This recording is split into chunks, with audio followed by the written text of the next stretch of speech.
नमस्कार दोस्तों, मैं राजीव शर्मा कोटा राजस्थान से। राजस्थान प्रदेश के सभी निजी स्कूल संचालक साथी और जो स्कूल संचालन से संबंधित लोग हैं उन सभी को मैं प्रणाम करता हूं और वर्ष 2024 नए वर्ष की आप सभी साथियों को बहुत बहुत शुभकामनाएं।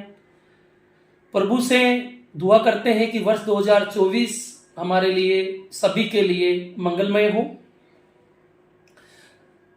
कल जैसा कि मैंने आपको एक मैसेज के माध्यम से बताया था कि कल अपन वीडियो के माध्यम से मिलते हैं, लेकिन कल नया वर्ष 1 जनवरी थी तो टाइम नहीं मिल पाया आप लोगों के लिए वीडियो रिकॉर्ड करके भेजने का।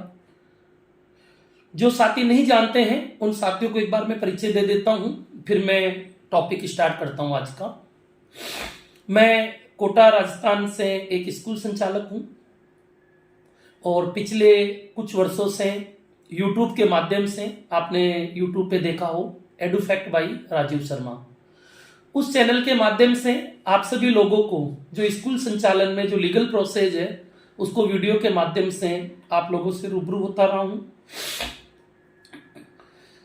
अभी वर्तमान में बात करें तो वर्ष 2023-24 के लिए सत्यापन प्रक्रिया पूर्ण हुई है और इस सत्यापन प्रक्रिया में सभी तो नहीं लेकिन बहुत सारी जगह देखा गया है, विशेष तौर से ग्रामीण क्षेत्र में निरीक्षण दलों के द्वारा अच्छी खासी लापरवाही की गई है और इस लापरवाही को सभी जिलों में जिला शिक्षा अधिकारी कार्यालय द्वारा भी ध्यान नहीं दिया गया और ये लापरवाही ऐसी कैसी आगे बढ़ गई है। विशेष तौर से मैं बूंदी डिस्ट्रिक्ट वाले साथियों के लिए बात करता हूं।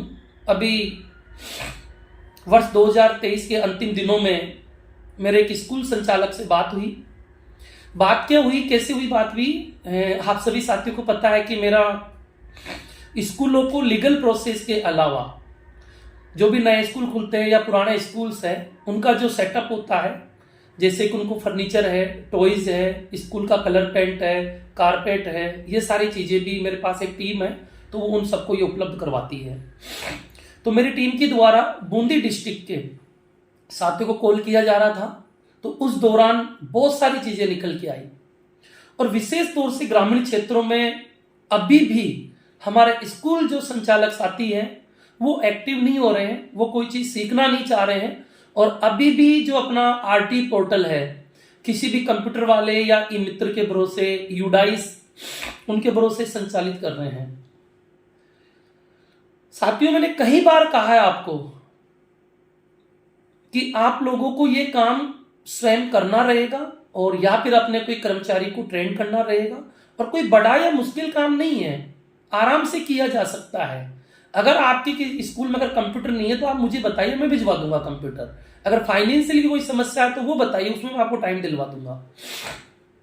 लेकिन सीखना आपको पड़ेगा, कदम आपको बढ़ाना पड़ेगा। एक कदम आप बढ़ाएं तो 2 कदम हम भी बढ़ाएंगे आप लोगों के लिए। और ये आप लोगों की जो अनभिज्ञता है, जो आपकी जानकारी नहीं है, इसका कई लोग फायदा उठाते हैं और अच्छा खासा फायदा उठाते हैं। और आप लोगों को, मैं शब्द यूज नहीं करना चाहिए लेकिन सच्चाई है कि आप लोगों को जाने अनजाने में लूटने का प्रयास भी किया जा रहा है। आपका ये काम नहीं हुआ, भैया इतने पैसे दे दो हम कर देंगे, ये काम नहीं हुआ, इतने पैसे दे दो हम कर देंगे। और ये जो आपके स्कूलों की जो गोपनीयता है, जब आप किसी ऐसे व्यक्ति को देते हो जिसके नेचर में ही गलत शब्द हो जाएगा मेरा कहना, तो फिर वो लोग आपका फायदा भी उठाते हैं। हो सकता है कि वो आप ही के खिलाफ कुछ भी षड्यंत्र रखकर आपको बोले कि आपकी बीमारी खत्म करूंगा या आपकी शिकायत है इसको मैं निपटाऊंगा, इतने पैसे देने पड़ेंगे। ये सब क्यों हो रहा है? ये सब आप लोगों की कमी की वजह से हो रहा है। जो साथी खुद कदम नहीं उठाना चाहते हैं, आप भी स्कूल्स को अभी भी उसी तरीके से चलाना चाहोगे जिस तरीके से पहले चल रहा है। समय के अनुसार हमें अपडेट होना ही पड़ेगा और हम ये चीज सरकार पे थोपे उससे कुछ भी नहीं होगा। और सिर्फ लीगल प्रोसेस ही नहीं, आपको एकेडमिक के अंदर भी अपडेट होना पड़ेगा। नहीं तो भी वर्तमान में मैं देख रहा हूं ना, जब मेरी स्कूल संचालकों से मुलाकात होती है, वो कहते रहे गुरुजी किसी टाइम पे अपने स्कूल का नाम था, 1000 बच्चे स्कूल में हुआ करते थे, पर आजकल पता नहीं क्या हो गया, 10 20 50 बच्चे भी सर मुश्किल से रह गए, इनकी भी फीस नहीं आती है। इसका मतलब आप ये समझें कि अगर 1000 बच्चे थे स्कूल में तो इट मीन्स वहां क्वालिटी तो मेंटेन होती थी, और क्वालिटी उस टाइम मेंटेन होती तो अभी भी होती होगी। लेकिन हम समय के अनुसार अपने आप को ढाल नहीं पाए, हम अपडेट नहीं कर पाए, और अगर आप समय के अनुसार नहीं चलोगे तो पिछड़ना तय है। और ये सारी चीजें मैंने एक ही नहीं बहुत सारी जगह देखा है। तो इन सबको देखते हुए मैं या मेरी टीम प्रत्येक स्कूल संचालक तक पहुंचेगी, यानी कि हम खुद जाएंगे प्रत्येक स्कूल संचालक तक। कैसे जाएंगे? जैसे मैं बात करूं बूंदी डिस्ट्रिक्ट की, तो मैंने मेरा पूरे बूंदी डिस्ट्रिक्ट का डेटा कर लिया, पूरे हाड़ौती के चारों डिस्ट्रिक्ट के डेटा कर लिया। जैसे बूंदी डिस्ट्रिक्ट में आपके ब्लॉक है, बूंदी है, हिंडोली है, केसरापाटन है, नैनवा है और तालेरा है। बूंदी की बात करें तो बूंदी ब्लॉक के अंदर 132 स्कूल है जो अस्तित्व में है, जो चल रहे हैं, जो मान्यताएं है लेकिन चल नहीं रहा, वो अलग चीज है। 97 अपने हिंडोली में है, केसरापाटन में 114 है, नैनवा में 76 है, और तालेड़ा की बात करें तालेड़ा में 64 है। इसी प्रकार से झालावाड़, बारा, कोटा, इन चारों डिस्ट्रिक्ट के प्रत्येक स्कूल संचालक तक मैं इस वीडियो के माध्यम से पहुंचने वाला हूं। और आप सब लोगों से रिक्वेस्ट कर रहा हूं कि आप जो भी अपडेट नहीं हुए हैं प्लीज अपडेट हुए, और इसमें आप ही का फायदा है। तो सबसे पहले मैं थोड़ी कुछ लीगल प्रोसेस की बात कर लेता हूं, और उसी के अंदर मैं आप लोगों को मेरी तरफ से जो मुझे सही सजेशन लग रहा है वो भी देता हुआ चलूंगा। जो 23-24 का सत्यापन हो चुका है उसमें आप देखें क्या आपके किसी भी बालक को गलती से कोई अयोग्य तो नहीं कर गया। अगर अयोग्य किया तो किस कारण से किया है।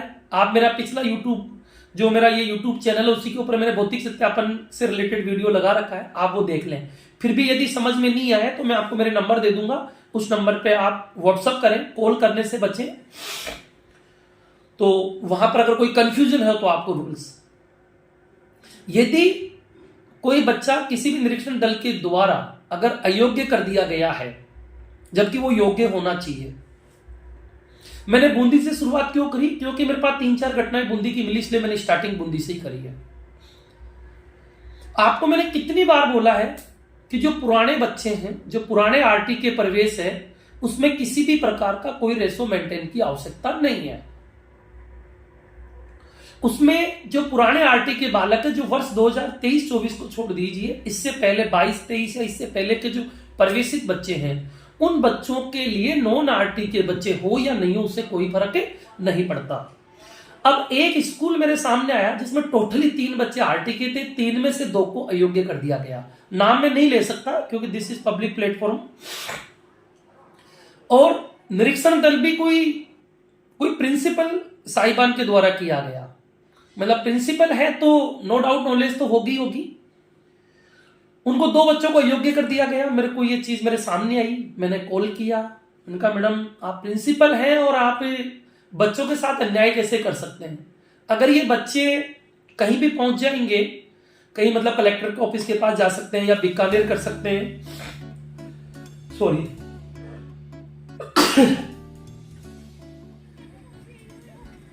तो ये प्रॉब्लम होगी, आपको भी होगी। सॉरी थोड़ा सा जुकाम है इस टाइम। तो उन मैम ने कहा कि सर हमें तो ट्रेनिंग दी गई है इस चीज की। मैंने कहा मैडम ट्रेनिंग, पहली चीज तो आपको ये नहीं दी गई होगी कि आप पुराने बच्चों में रेशो मेंटेन करवाएं। या तो हो सकता है कि आपने ट्रेनिंग लेने में गलती करी है, या फिर हो सकता है कोई बड़ी बात नहीं है कि ट्रेनिंग देने वाले ने भी गलती कर दी होगी।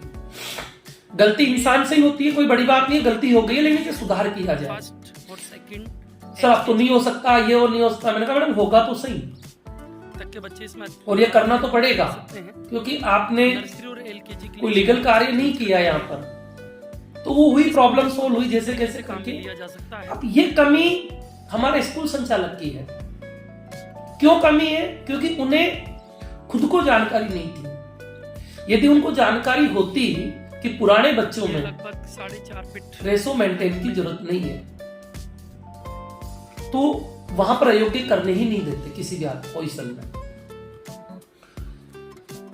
देखो ये ध्यान रहे कि इलीगल वर्क हमको भी नहीं करना चाहिए। अगर कोई बच्चा वाकई अयोग्य हो रहा है, मैं मेरे खुद के विद्यालय की बात करूं, मैं नहीं देखता हूं, मेरा स्टाफ ही देखता है सारा काम, तो मैंने उनको भी साफ इंस्ट्रक्शन दे रखा है कि आप कोई बच्चा अगर योग्य हो रहा है तो आप उसे योग्य मत करो।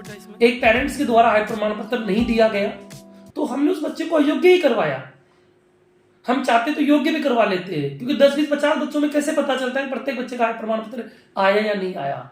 लेकिन नहीं, जब नहीं आया हमारे पास आय प्रमाण पत्र तो हमने उसको योग्य ही करवाया और पेरेंट्स को नोटिस दे दिया भाई अब आपका बच्चा आरटी के तहत विद्यालय में नहीं पढ़ सकता, क्योंकि आपको समय दिया गया था और आपको आय प्रमाण पत्र देना था, आपको व्हाट्सएप भी किया गया, कॉल भी किया गया, फिर भी आप नहीं दे रहे।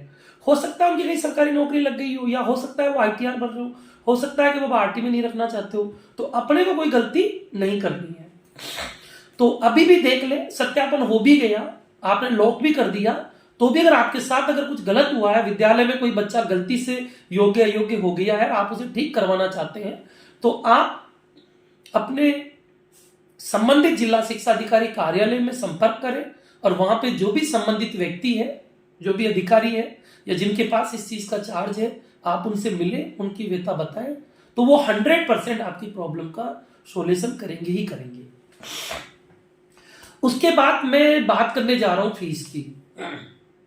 हमारे राजस्थान प्रदेश में जो स्कूल्स है, प्राइवेट स्कूल्स है, उनकी जो फीस है कई स्कूलों की एक कोचिंग से भी कम फीस है। यानी साल भर की 1000, 1500, 2-2000 फीस लेकर भी बहुत सारे स्कूल वाले पढ़ा रहे हैं। सर हम तो हिंदी मीडियम है, हमें तो कोई पेरेंट देता ही नहीं है फीस। इसलिए नहीं देता क्योंकि आप लेते ही नहीं हो, आपने अपना लेवल ही वो मान रखा है। अगर आप 1500, 2000, 3000 रुपए फीस लेके स्कूल चलाएंगे तो आप उन बच्चों के साथ भी अन्याय कर रहे हैं। इससे बढ़िया तो उन बच्चों को सरकारी स्कूल में जाने दीजिए, ज्यादा बेहतर है।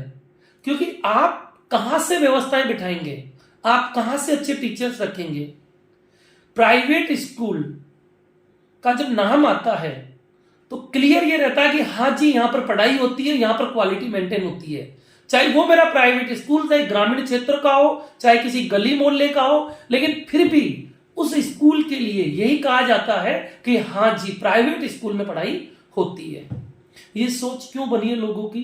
क्योंकि हमने, हमारे जो भी बड़े भाई बहन है, साथी है, उन्होंने स्कूल को मैनेज किया, उन्होंने क्वालिटी दी, और जहां पर सरकारी स्कूल असफल हुई उसकी पूर्ति हम लोगों ने करी। कर रहा था कि यदि आप एक प्रॉपर जितनी फीस होनी चाहिए, अगर उतनी फीस आप नहीं लेंगे फिर स्कूल चलाएंगे तो कोई फायदा नहीं है इस प्रकार से स्कूल चलाने का। आप बच्चों के साथ भी अन्याय कर रहे हैं और आप अपने जो कर्मचारी है, स्टाफ है, उसके साथ भी अन्याय कर रहे हैं, क्योंकि आप उनको उनका मेहनताना, उनकी सैलरी आप समय से नहीं दे पाएंगे। कहां से देंगे आप? पॉसिबल ही नहीं है। जब आप फीस ही नहीं लेंगे तो देंगे कहां से, और कब तक अपनी जेब से दे पाएंगे? बच्चे कम हो जाए कोई दिक्कत नहीं है, आप प्रॉपर वे में फीस लें, टाइम से फीस लें और फिर आप स्कूल चलाएं, मजा आएगा। और जो बच्चों को जो सुविधाएं हैं वो पूरी सुविधाएं दें। बच्चों का जो वीकली टेस्ट है वो रखें, एक्टिविटी करें, यदि आपको नहीं आ रहा तो हम बताएं, हम आपकी हेल्प करेंगे। अभी तक मैं सिर्फ इंग्लिश मीडियम स्कूल से ही जुड़ा हुआ था, लेकिन अब मैंने सोचा है कि मैं हिंदी मीडियम स्कूल के साथ भी जुड़ूंगा, जो भी आपका एकेडमिक वर्क है उसके लिए। और जो हिंदी मीडियम स्कूल्स है, हिंदी की वैल्यू कम नहीं है, ऐसी बात नहीं है, तो मैं अब हिंदी मीडियम स्कूल से भी जुड़ने वाला हूं, ये ध्यान रहे। बात में फीस की कर रहा था, आप लोगों को आरटी के अंदर भी 1500, 2000, 3000 रुपए मिल रहे हैं क्योंकि आपकी फीस ही कम है।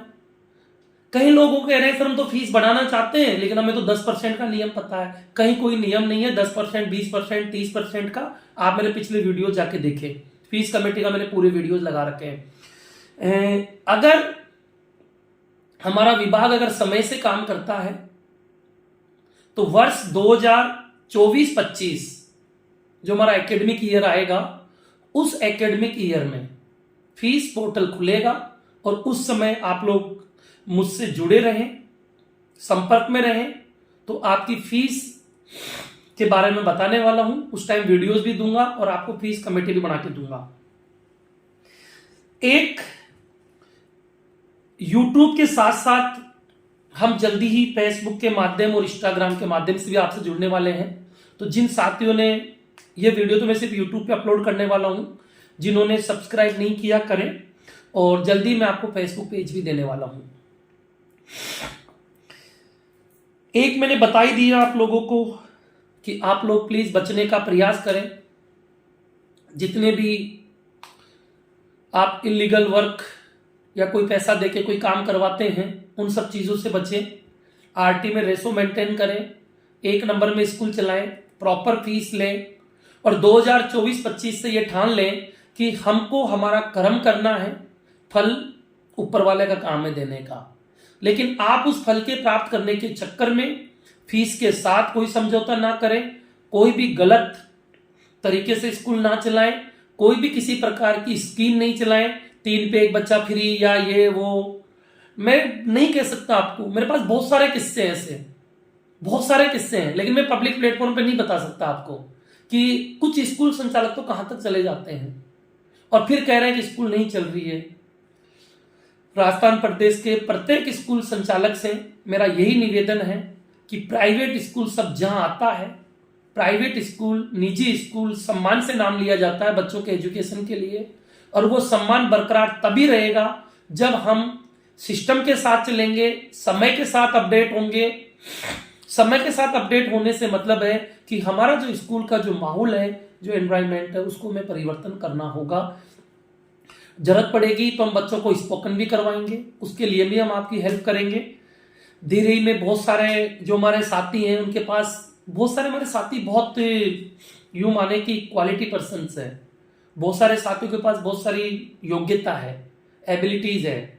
वो सारी चीजें अपन धीरे धीरे मैं लोगों को भी जोड़ूंगा इस चैनल के माध्यम से।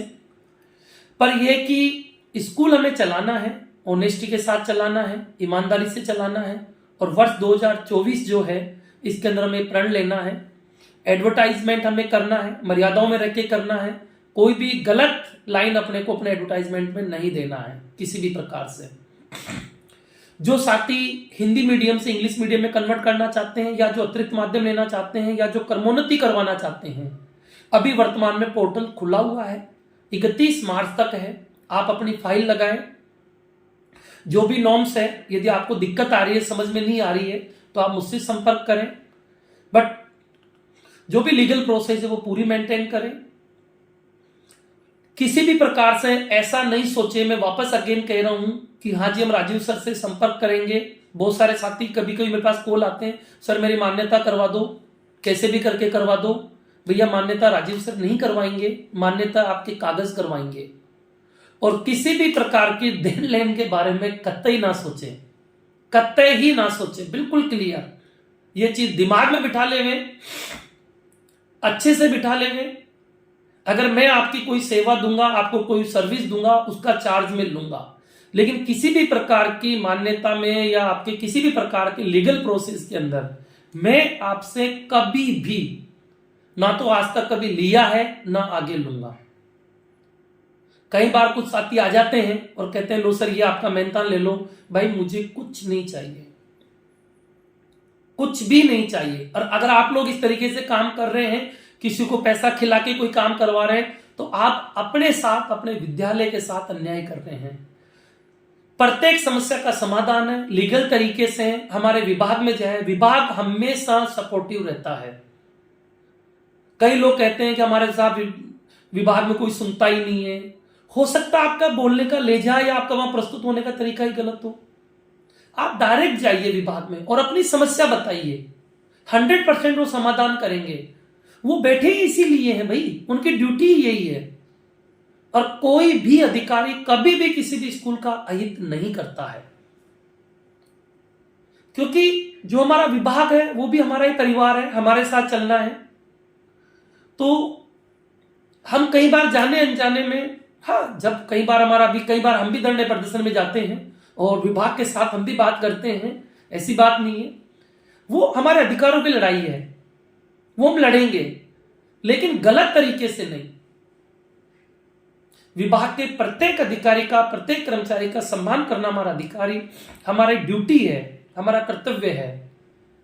और फिर भी अगर कोई आपके साथ अन्याय करता है तो हमारी यूनियन है, यूनियन की कमी है क्या हमारे यहाँ पर? कितने संगठन बने हुए, आप सोचो कितने पदाधिकारी है। आप किसी भी पदाधिकारी को पकड़ लो, जाके एक माला पहना दो और ले जाओ, वो बस ये मान लो कि सारा काम कर देंगे, है ना।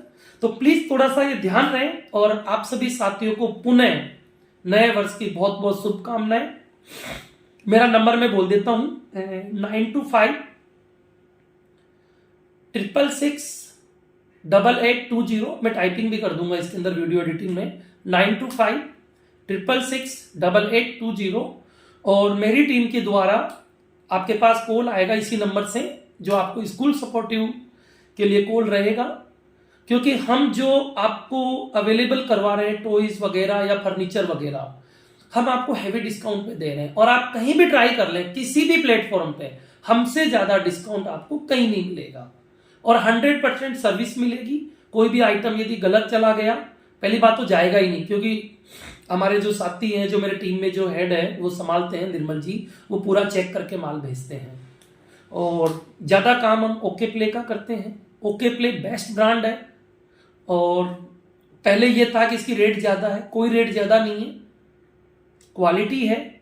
और 5-7%, 10% का फर्क हो सकता है, लेकिन उसके एवज में हम आपको इतना डिस्काउंट दे रहे हैं उसमें, जो आपको मार्केट से नहीं मिल रहा। मार्केट से आप जो लोकल माल परचेज करते हैं और जो ओके प्ले का माल जो हमारे साथी प्रोवाइड करवा रहे हैं आपको हमारी टीम के द्वारा, उसमें जो डिस्काउंट हम दे रहे हैं, हम स्टार्टिंग ही 30%, 35% से कर रहे हैं।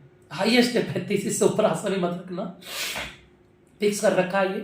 क्योंकि टीम में जितने भी लोग हैं उनका मार्जिन, उनकी सैलरी निकालने के लिए मैंने कहा ना कि भाई हम कुछ लेंगे तो ही हम क्वालिटी दे पाएंगे, सीधी सी बात ये है।